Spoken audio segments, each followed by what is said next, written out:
Channel थोड़ा पढ़ ले मस्ती कर ले। अब हम अपनी कहानी को आगे बढ़ाएंगे और इस कहानी का नाम है एपिसोड 2 और हम चैप्टर पढ़ रहे हैं न्यूट्रिशन इन प्लांट।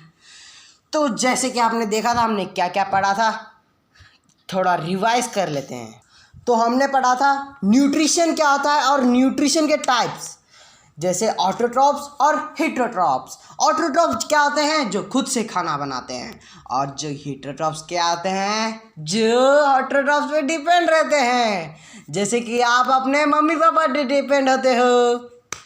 चलो ठीक है, हम आगे बढ़ेंगे। अब हम पढ़ेंगे सेल।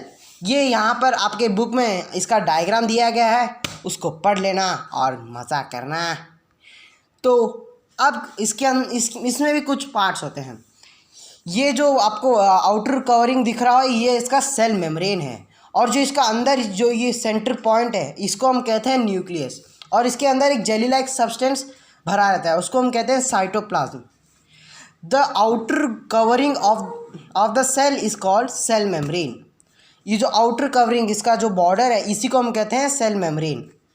और nucleus, headquarter of the cell which control the cell is called nucleus.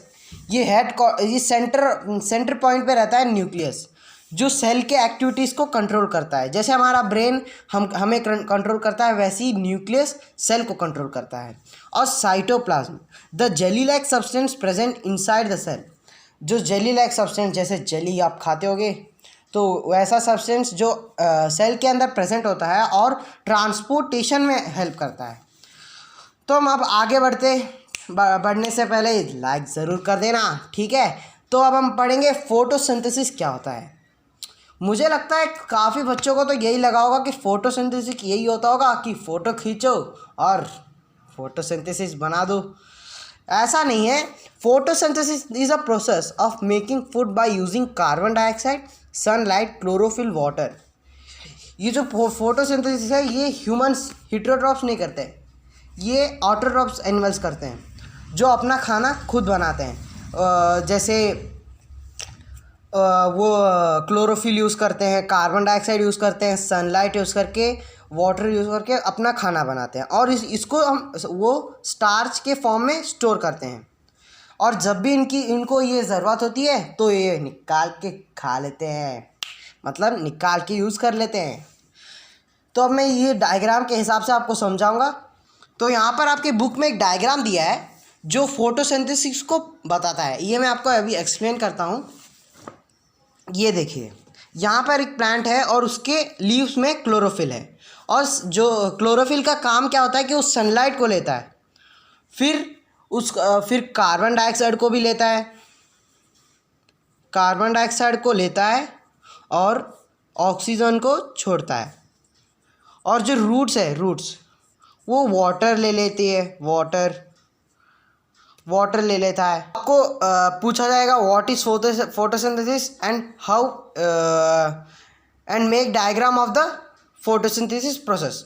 तो आपको ये लिखना है, process of making food by using carbon dioxide, sunlight, chlorophyll and water is called photosynthesis. और ये डायग्राम बना देना है। यहाँ एक सूरज बनाना है, एक प्लांट बनाना है, और ये तो आपको पता ही है। तो हम आगे बढ़ने से पहले एक सब्सक्राइब और घंटे जरूर दबा देना। तो आपको मैं यहाँ पे एक क्वेश्चन बता रहा हूँ, how chlorophyll help in photosynthesis. During the process of photosynthesis in the presence of sunlight they use carbon dioxide and water to synthesise carbohydrate. तो इन इक्वेशन में क्या होगा कि कार्बन डाइऑक्साइड प्लस वाटर और सनलाइट और क्लोरोफिल हमको क्या देता है? Carbohydrate plus oxygen. क्या देता है हमें? कार्बोहाइड्रेट प्लस ऑक्सीजन हमें मिलती है। जब ये कार्बन डाइऑक्साइड और वाटर और सनलाइट और क्लोरोफिल मिलके इसका प्रोडक्ट क्या आता है? कार्बोहाइड्रेट प्लस O2 इसका प्रोडक्ट आता है। तो ये अभी मैं बस समझाता हूँ। जब फोटोसिंथेसिस के दौरान सनलाइट जब पड़ती है तो ये जो कार्बन डाइऑक्साइड और वाटर को यूज़ कर प्लांट्स कार्बोहाइड्रेट को सिंथेसाइज करते हैं, मतलब उसको ब्रेक डाउन करते हैं। तो यहाँ पर देखिए ये स्टोमेटा का मैंने डायग्राम बनाया है। ये जो यहाँ पर ये जो आपको दिख रहे हैं ये गार्ड सेल है और ये यहाँ पर स्टोमेटो ओपनिंग। जब भी इसको ज़रूरत होती है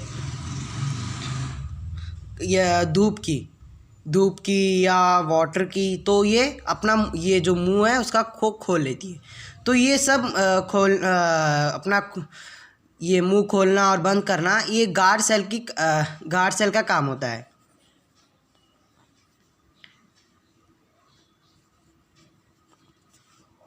आपसे ये भी पूछा जा सकता है कि सन क्या है, तो आप लिख देना the sun is the ultimate source of energy for all living organism. ये क्या है, ये अल्टीमेट मतलब हमको एनर्जी प्रोवाइड करती है और सारे लिविंग ऑर्गेनिज्म के लिए। और जो भी मतलब लिविंग ऑर्गेनिज्म है वो ज़्यादातर डिपेंड किस पे होते हैं, प्लांट्स पे होते हैं। जैसे हम ज़्यादातर फल सब्जी कहाँ से आती है, प्लांट से आती है। आपने तो देखा ही होगा रंग बिरंगे पत्ते जो आपके बुक में भी दिए गए हैं, ये देखिए इनमें क्या होता है कि क्लोरोफिल की कमी हो जाती है, लेकिन तब थोड़ी बहुत क्लोरोफिल इनमें प्रेजेंट होती है जिसके वजह से ये अपना फूड बना लेते हैं, फोटोसिंथेसिस प्रोसेस कर पाते हैं। ये एक एल्गे दिया गया है। एल्गे मतलब कुछ नहीं है, जो आप कुआं अगर देखते होगे वहाँ पर ग्रीन कलर का ये स्लिपरी होता है, तो उसी को कहते हैं हम एल्गे। तो उसको वो कुछ उतना नहीं है, वो बस किसके वजह से फॉर्म होता है, मतलब जब ह्यूमिडिटी वहाँ पे हो जाती है तो एल्गे फॉर्म हो जाता है। तो ये भी इसके पास भी क्लोरोफिल होता है जिसके वजह से ये फोटोसिंथेसिस प्रोसेस कर पाता है और अपना खाना बना पाता है। तो यहाँ पर मैंने लिख दिया है this are the slimy green patches in the pond और द स्टैंजेंट वाटर बॉडी। मतलब स्टैंजेंट मतलब जो पानी से रुक गया है बहुत दिनों तक रुक गया होता है, उसको हम कहते हैं स्टैंजेंट।